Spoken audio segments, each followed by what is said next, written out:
Yes, Lord, magandang hapon po sa ating lahat, Taytay Public Market. Muna po sa lahat po, pinapakilala po namin ang mga sarili. Kami po ay mga born-again evangelical Christian. Dumating po kami dito, libre lang po, walang bayad. Kaunti lang po ang panahon na hiningi po namin sa inyo. 5 minutes, 10 minutes, yan na po, upang mabahagi ang salita ni Lord. Dumating po kami dito dahil magdala po kami ng magandang balita po sa inyong lugar. Una po sa lahat, dahil natin purihin natin si Lord ngayon. Tataas natin siya sa hapong ito kasi ang ulan po ay huminto. Salamat Lord. Thank you po at sa lahat po ng mga dispatcher, sa lahat po ng mga traffic enforcer, at po ng mga namamalengke, good afternoon po sa ating lahat. At binabati ko po kayo sa pangalan ni Jesus Christ, ng ating Panginoon at tagapagligtas. Salamat po kay Lord dahil nakarating po kami dito sa inyong lugar upang magpahayag ng salita ni Lord. Pwede po ba natin buksan ang ating mga puso para ating pakinggan ang kanyang banal na salita. May mensahe po ako sa inyo at ang pamagat ng mensahe na aking dadalhin po sa inyo ay ang Diyos ang tunay na kapahingaan. Ang Diyos lamang ang tunay na kapahingaan. Hallelujah!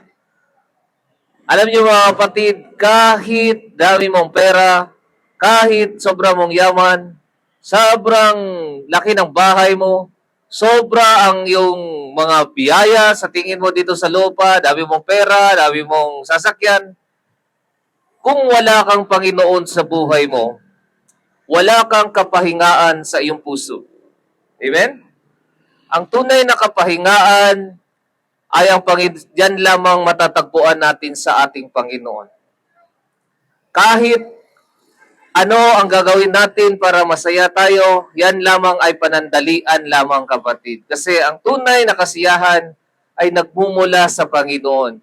At ang gusto ni Satanas sa ating buhay ay gusto niyang ibigin mo ang sanlibutan na panandalian lamang. Itong sanlibutan po kapatid, mawawala lang ito. Kaya sabi ni Lord, huwag niyong ibigin ang sanlibutan, ang mga pagnanasa ng laman, ang pagnanasa ng mata, at ang pagmamalaki sa buhay. Kasi ang Diyos natin, kayang-kaya niya ibigay sa iyo ang lahat ng mga bagay. Hindi man natin makamtan dito sa lupa, pero pagdating natin sa panahon na doon na tayo manirahan sa kalangitan, doon natin maranasan ang pinakamagandang buhay na mangyari sa buhay natin. Higit ka pa sa bilyonaryo, higit ka pa sa sobrang yaman ng mga tao dito sa lupa. Kasi ibibigay ng Diyos sa iyo ang lahat. At doon mo matagpuan ang tunay na kapahingaan.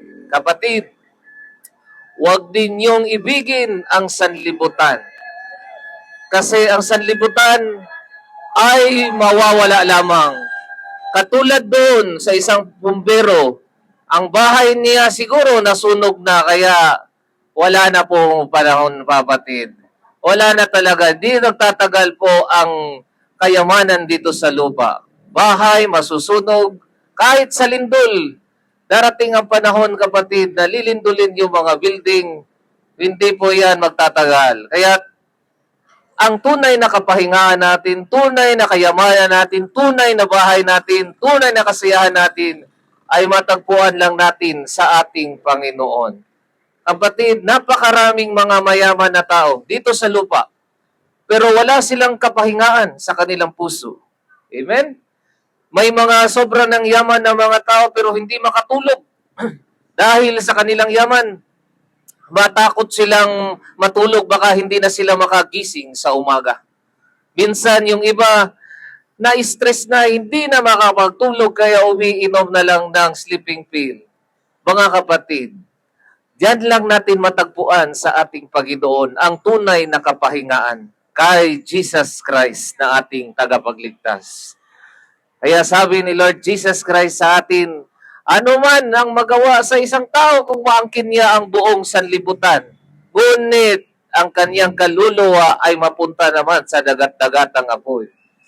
Nakapagpahinga ka man dito sa lupa, mayroon ka mang sasakyan, mayroon ka mang mga bagay dito sa lupa, naangkin mo man ang lahat, nagawa mo ang lahat, pero tandaan mo, pagdating ng panahon na itayo ay kukunin na sa ating may likha, doon na tayo po kapatid, mamili. At hindi na po tayo makapili noon kasi ang Diyos na ang mamili sa atin kung saan tayo mapunta.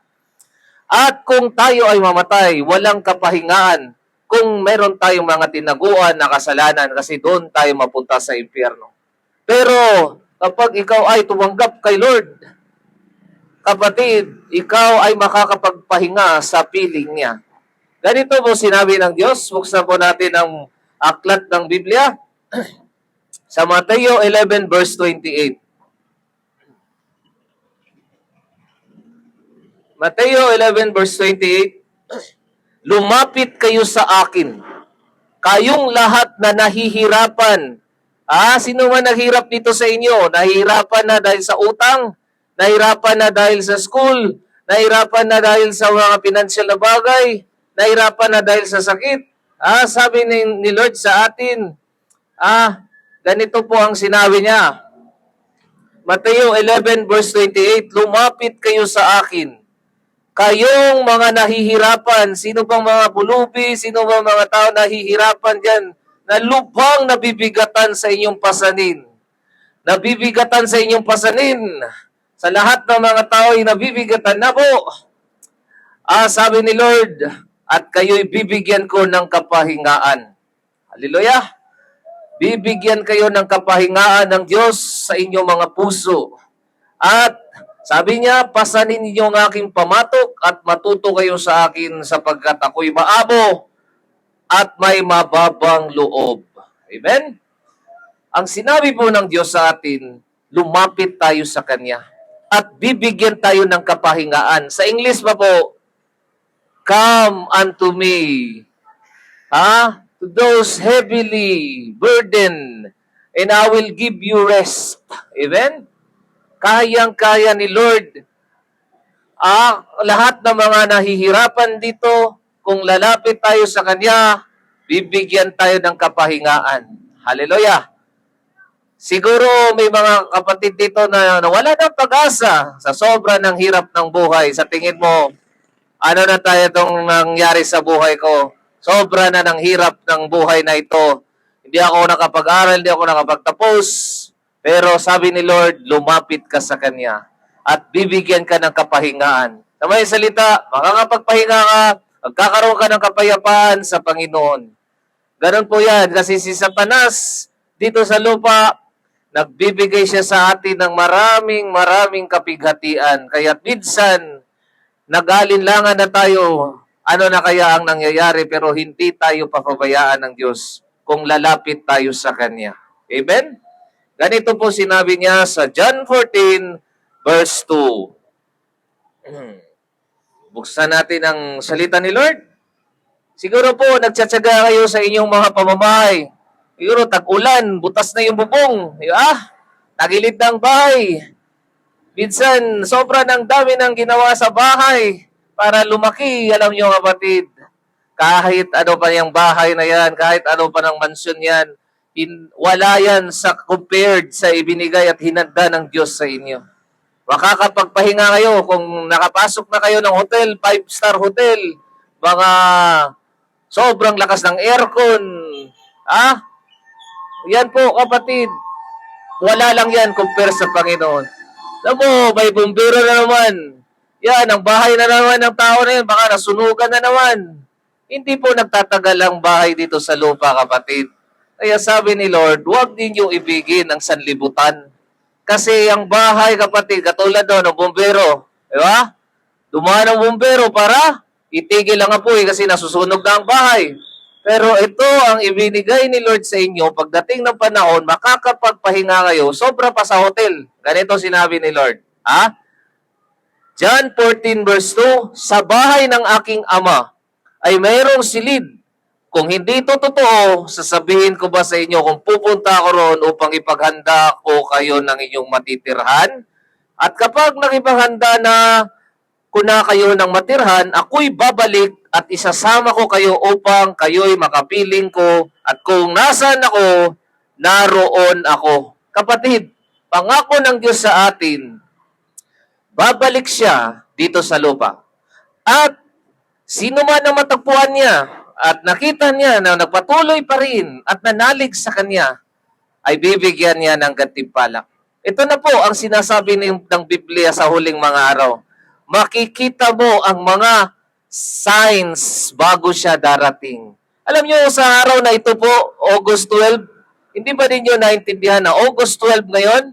Ano po bang August 12 na sinasabi mo? I-search niyo po sa YouTube, i-search niyo po sa internet. Ngayong araw na to, nagkaroon ng total eclipse. Eclipse, pangbihira na mangyayari sa buong bansa, kapatid. Nagkaroon ng alignment ngayon sa moon, star, sun, sa earth. Yan po ang sinasabi ng Bible na magkaroon ng signs. The powers of heaven shall be shaken. Sabi ng Biblia sa kanyang salita, kapatid, darating siya at magdala siya ng gantimpala. Sabi niya, kapatid, baka siguro sinasabi mo, ay, ang tagal pa mangyari yan. Siguro mga 2028 yan. Wala pong nakakaalam kung kailan siya darating. Kapatid, ganito po ang sinabi ni Lord, maging handa kayo kasi hindi ninyo alam kailan siya darating. Kapatid, ganon din yan sa panahon ng mga apostoles niya. Mga apostoles niya po, sobra ang kanilang pag-alala kung kailan darating yon. Pero ang sabi lang ng Diyos, itong mga nakikita ninyo na mga building, itong mga bahay na ito, katulad na sinabi ni Lord dati no sa mga apostoles, magugunaw ang lahat. So nag-alala ang mga apostoles, Lord, kailan magugunaw ang mundo? Kailan darating kayo, Panginoon? Alam nyo, ganito po ang sinabi ng Diyos. Buksan po natin ang Biblia sa Mateo chapter 24. Jesus went out and departed the temple, and the disciples came to him to show him the buildings of the temple.